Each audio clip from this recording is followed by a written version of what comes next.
हा बघा, practice set कोणता आहे आपला सांगा. 2.3. 2.3 मधलं आपले 5 क्वेश्चन झालेले. आता 6 नंबरचा सिम्प्लिफिकेशन. ठीक आहे, सिम्पल आहे. आपल्याला कोणता स्क्वेअर लपलेला आहे तेवढं माहिती आहे, तेवढं शोधता आलं की एकदम सिम्पली होऊन जाईल. सिम्पल. आता बघा 6 नंबरचा त्याच्यामधला फर्स्ट काय बघा, आपण याला कसं ट्रीट करायचं, जसं एक्स आणि वायला घेतो कसं घेतो आपण, 2x + 3y, सॉरी 3x. काय येईल आन्सर? 5x. ठीक आहे, सेम एक्सच्या ऐवजी फक्त रूट बघायचं. काय बघायचं? रूट.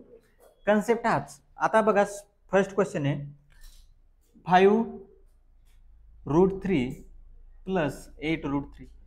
रूट सारखं आहे. याला कसं सोडवलं आपण? 2 + 3. इथं पण रूट सारखंच आहे. मग कसं लिहायचं याला बघा, 5 + 8 सारखं काय आहे? √3. मग आन्सर काय येईल याचं सांगा बरं? 13√3. संपलं आन्सर. कळालं? आता ते तुम्हाला डायरेक्ट दिलेलं होतं म्हणून सॉल्व्ह करता. आता दिलेलं नसल्यावर सॉल्व्ह कसं करायचं? आता बघा 2 नंबरचा क्वेश्चन. ठीक आहे, हे क्वेश्चन मी सांगतो तुम्हाला. ठीक आहे, तुम्हाला प्रॉब्लेम सेट मधली होमवर्कला देतो.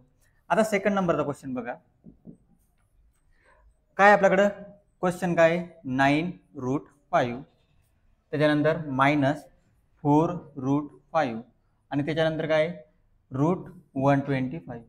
आता नॉर्मली तुम्हाला एक गोष्ट तर कळाली पाहिजे की याच्यात 5 तर कॉमन घेण्याचे आपल्याला. किती कॉमन घेणे? 5.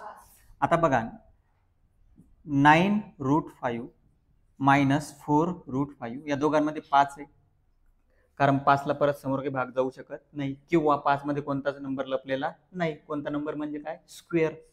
125 मध्ये कोणता स्क्वेअर लपलेला आहे? 15 स्क्वेअर आहे. कोणाचा? 15 कोणाचा स्क्वेअर आहे?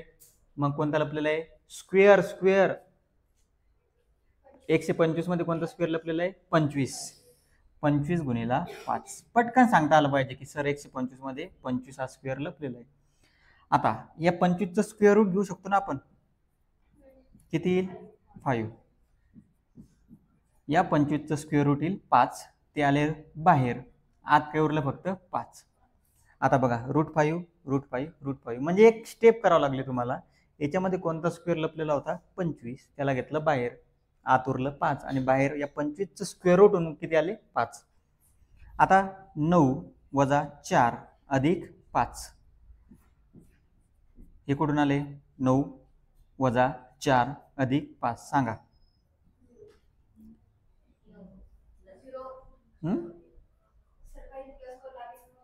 हा 9 मधून 4 गेले 5 होतील ना बाई. चालतं ना. 9 आणि 5 14. 14 मधून 4 गेले 10. बरोबर आहे तुझं पण. ठीक आहे, फक्त लक्षात ठेवायचं तू 0 केलं डायरेक्ट. त्याला 9 - 5 केलं तू. 9 मायनस नाही ना ते. इकडे बघा, हे -4च आहे, प्लस घ्यावं लागेल. 9 + 5 14. 14 मधून 4 गेले 10. ही मेथड तुम्हाला मोठ्या नंबरसाठी सांगितली मी. मोठे नंबर असले की तसं करायचं. छोट्या नंबरसाठी डायरेक्ट 9 मधून 4 गेले 5. 5 + 5 10. ठीक आहे, हे 2 क्वेश्चन सॉल्व्ह केले. आता मला सांगा याच्यामध्ये कोणता नंबर लपलेला असेल? नंबर कोणता लपलेला असेल? 3. कोणता लपलेला असेल? 3. 3 असल्याशिवाय आपण त्याला सॉल्व्ह करू शकणार नाही. पण 27 मध्ये किती लपलेला असेल? 100%. 3. म्हणजे काय करसाल मग? 3 9 27. इकडे काय करसाल? 3 काढायचा बाहेर, तर 3 काढायचे. 48 मधून 3 बाहेर काढायचे म्हणजे किती येतील? त्याचा गुणाकार काय होईल? 16 गुणिला 3 का? 16 गुणिला 3. ठीक आहे, मग 3 गुणिला 9 म्हटल्यानंतर 9. 9चं स्क्वेअर रूट आल्यावर काय येईल बाहेर? 3. इथं 16. 16चं स्क्वेअर रूट किती असतं? 4. 4 गुणिला 7 28. ठीक आहे, हे 2 लिहून घ्या आणि याला ट्राय करा जमतं का बघा. हा बघा, काही प्रॉब्लेम नाही.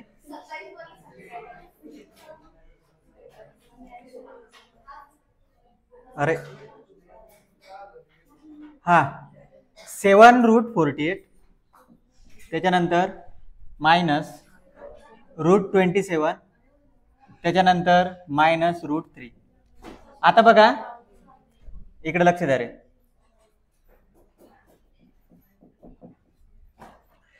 7√48 मायनस √27 मायनस √3. आता तुम्हाला एक गोष्ट कळायला पाहिजे की 3 तर आहे, तर याचा अर्थ या 27 मधून 3 कॉमन घ्यावं लागतील आणि 48 मधून 3 कॉमन घ्यावं लागतील. ठीक आहे, कधी कधी ते नंबर सापडत नाही, पण इथं जनरली दिलेले आहेत 3. तर मग आपण जर 3 कॉमन घेतले तर हे काय होतील, 16 गुणिले 3 होतील, मायनस हे किती होतील आणि मायनस √3. ठीक आहे, कळालं. आता इथं किती उरलेले 7. 16चा स्क्वेअर रूट किती आहे 4. हे आले बाहेर 4. आत किती उरले √3. 9चं स्क्वेअर रूट किती आहे 3. आत उरले √3 minus √3 as it is. 7 Chowk 28 √3 minus 3 आणि हे √3 आणि हे √3 वेगळे. काय केलं, ज्या गोष्टी सोडू शकत होतो त्याला सॉल्व्ह करून घेतलं, काय काय उरलेलं तेवढं लक्षात राहू द्यायचं. आता इकडे काय उरलेलं 28, इथे किती उरलेलं -3 आणि इथे किती उरलेलं -1. दिलेलं नसतं म्हणजे किती राहील 1. ठीक आहे, हा सांगा आता काय येईल आन्सर. 24 √3. ठीक आहे, समजलं. शेवटचं सॉल्व्ह करून दाखवू शकता का, करा बरं सॉल्व्ह. बघा क्वेश्चन सोपं आहे, तुम्हाला कळायला पाहिजे. √7 त्याच्यानंतर काय -3/5 √7 आणि त्याच्यानंतर +2 √7. ठीक आहे, काय उरेल आपल्याकडे √7 सगळं सारखं आहे, म्हणजे इथं काय असेल 1 -3/5 इथं काय असेल 2, हे √7. आता जे बाहेर बघा, जे होल नंबर आहे पूर्ण संख्या त्यांची बेरीज करून घ्या. 1 आणि 2 किती होतात 3. 3 वजा 3/5 √7. समजलं का काय केलं तर. जे होल नंबर आहे, आता बेरीज सरळ सरळ करू शकता तुम्ही. 1 आणि 2 किती झाले टोटल 3. आता बेस सारखा नाही तर काय करायचं, क्रॉस मल्टिप्लिकेशन. 5 3 15 वजा 3. याला सोपती का कोणी इकडं बघा, याला इकडे कोणी सोपते का मल्टिप्लाय करायला, नाही. मग त्याला ॲज इट इज जरी ठेवलं तरी काही प्रॉब्लेम नाही. अपॉन मध्ये किती आहे 5. कसं असतं ते 5 3 15 3 1 3. जनरली असं असतं ते 5 1 5. पण आपण लक्षात काय ठेवायचं, 5 3 15 15 वजा 3 अपॉन मध्ये 5 √7. किती लिहायचं आन्सर 12/5 √7. काय अवघड आहे, तुम्हाला सांगितलंय मी सुरुवातीपासून, जेवढा क्वेश्चन अवघड दिसतो तेवढा सिंपल असतो सोडवायला. याच्यात आता ऍडिशन सबट्रॅक्शन दोन्ही मिक्स झाले. आता मल्टिप्लिकेशन एक आणि एक डिव्हिजन. रूटच्या नंबरचं मल्टिप्लिकेशन डिव्हिजन जमलं पाहिजे. आता फर्स्ट क्वेश्चन बघा, काय फर्स्ट क्वेश्चन 3√12 आणि √18. 2 मेथड सांगतो तुम्हाला, तुम्हाला ज्या मेथडनं करायचं त्या मेथडनं करू शकता. बघा सगळ्यात पहिली मेथड सगळ्यात सिंपल, मल्टिप्लिकेशन मध्ये रूट मधले नंबर रूट मध्ये घ्यायचे, रूटच्या बाहेरचे नंबर बाहेर ठेवायचे. रूटच्या बाहेर कोण आहे 3, रूट मधले नंबर रूट मध्ये घ्या. 12 गुणिले 18. ठीक आहे, सांगा 12 गुणिले 18 किती होतील.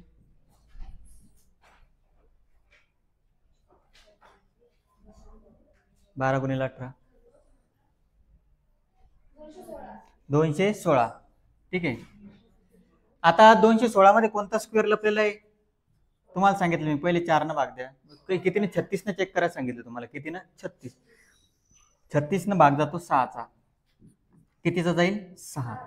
ठीक आहे, 36 गुणिले 6 216 होतात.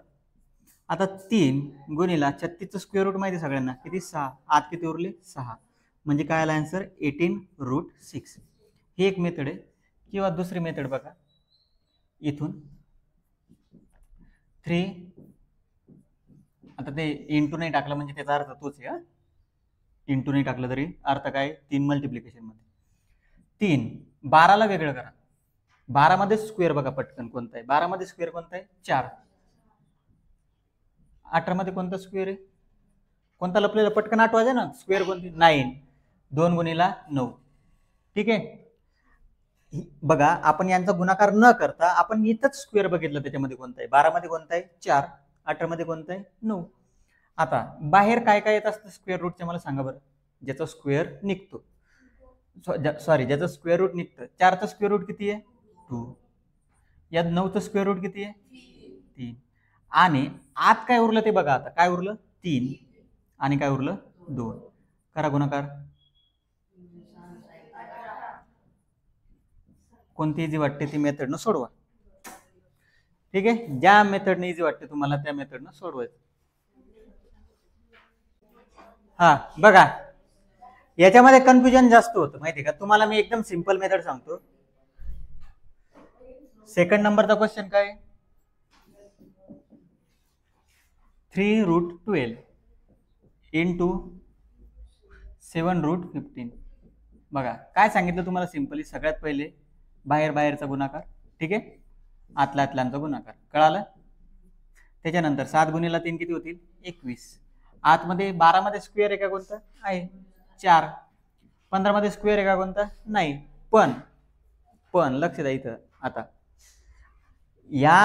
हा जो नंबर, हे जे फॅक्टर काढले ना आपण 3 गुणिला 4, याच्यामधला एखादा नंबर 15 मध्ये आहे का, कोणता आहे, 3. ते चेक करा. मागच्या क्वेश्चन मध्ये या क्वेश्चन मध्ये थोडा फरक आहे. 12 मध्ये स्क्वेअर कोणता लपलेला आहे, 4. आता आपण हे 2 नंबर वेगळे केले तर 15 मध्ये याच्यापैकी एखादा नंबर आहे का, 3 आहे. कोणता आहे, 3. म्हणजे अजून क्वेश्चन इझी होऊन जातो तुमच्यासाठी. कसं बघा आता, 3 गुणिला 5. बघा काय केलं आपण, 3 गुणिला 4 केलं. 15 मध्ये कोणताही स्क्वेअर लपलेला नाहीये, पण ऑलरेडी तर 3 आहे, तर 15 मधून 3 घेऊ शकतो आपण. आता बघा काय काय उरतं, लक्ष द्या. 21, 4चं स्क्वेअर रूट 2, हे 3 आणि हे 3 किती वेळेस आहे, 2 वेळेस. स्क्वेअर रूट मध्ये 2 वेळेस नंबर असला तर 1 वेळेस बाहेर येऊन जातो. ठीक आहे, काय काय संपलं, लक्ष द्या बरोबर. 4चं स्क्वेअर रूट आलं, 4 कटले. 3 2 वेळेस होते, बाहेर आले 1 वेळेस. किंवा काय, किंवा 3 गुणिला 3 किती होतात, 9. 6 9. 3 गुणिला 3 9. 9चं स्क्वेअर रूट 3. कसंही लक्षात ठेवू शकता. काय उरलं फक्त आत 5. म्हणजे काय आन्सर, 21 गुणिला 2 42, 42 गुणिला 3 126√5. कोणाकोणात आलेलं आहे, ठीक आहे, चांगली गोष्ट. बर, ठीक आहे, बर. हा 3 नंबर 4 नंबर पटापट या मेथडनं मी जसं सॉल्व्ह केलं ना तसं सॉल्व्ह करा आता. 3 आणि 4. हा लक्ष द्या बघा, 3 नंबरचं एक्झाम्पल, 3√8 इंटू √5. तुम्हाला जी सिंपल मेथड सांगितली ती लक्षात ठेवा. बाहेर कोण आहे, फक्त 3. आत काय उरलं, 8 गुणिला 5. ठीक आहे, 8 मध्ये कोणता नंबर आहे रे, बघा सोबती नसलं ना कोणी, मल्टिप्लिकेशन साइन नाही टाकलं तरी चालून जाईल. 3 इकडे 3. 8 मध्ये कोणता स्क्वेअर आहे, 4. 2 गुणिला 4 आणि समोर किती, 5. या 4ला बाहेर आणा, काय होतील ते 2. बघा कन्फ्युज नाही व्हायचं. 4चं स्क्वेअर रूट 2 आहे, आत किती उरलेलं आहे, 2 गुणिला 5. कारण 2 ला बाहेर आणू शकत नाही, 5 ला बाहेर घेऊ शकत नाही. 3 दुनी 6, 6√10. आणि लास्टवालं लक्ष द्या, 5√8 इंटू 2√8. बाहेरचा गुणाकार 5 गुणिला 2. आतमध्ये काय आहे, 8 इंटू 8. 8 गुणिला 8 किती होतात, 64. किंवा 8 2 वेळेस 1 वेळेस बाहेर घ्या, म्हणजे आन्सर येईल 5 गुणिला 2 गुणिला फक्त 8. रूट मध्ये काही उरलंच नाही. काय आन्सर 80. समजलं काय, 8 गुणिला 8 64. 64चं स्क्वेअर रूट 8 घ्या, किंवा 2 वेळेस गुणाकार आहे, 1 वेळेस बाहेर घ्या. हा डिव्हिजन बघा, लास्ट आहे आता डिव्हिजन. सगळं झालं, ऍडिशन सबट्रॅक्शन मल्टिप्लिकेशन. आता डिव्हिजन कसं करायचं. फर्स्ट क्वेश्चन 8 मधला, हे ज्यांना समजलं असेल ते अजूनही देऊन जाईल. √98 डिवायडेड बाय 2 √2. याला असं लिहिलं तर √98 अपॉन √2. काही प्रॉब्लेम. मग आपण जर असे रूट एकत्र केले तर काही प्रॉब्लेम. मग 58ला जर 2 भाग दिला तर कितीचा जाईल, 49. मग आन्सर किती, 7. संपलं. ठीक आहे, 1 मिनिट. पुढचं आता एखादा अवघड सांगू आपण तुम्हाला. हे 2 नंबर अवघड तर नाहीच त्याच्यात कोणतीच. 2 नंबरचं एक्झाम्पल, √125. लक्ष द्या, गडबड नका करू लिहिण्याची. आता 50 आहे तिथं, दरवेळेस भाग जात नसतो. भाग नाही गेला तर कसं सॉल्व्ह करायचं ते पण समजलं पाहिजे. √125 डिवायडेड बाय √50. याला एकत्र करा, 125 भागेला 50. दोन्ही संख्या कोणत्या पाड्यात दिसतात तुम्हाला सांगा बरं. 25. 25 ने किती भाग जाईल इथे 5/2. समजलं? आता पुढे भाग जातो केला नाही, बाकीचे 2 सोडून पहा.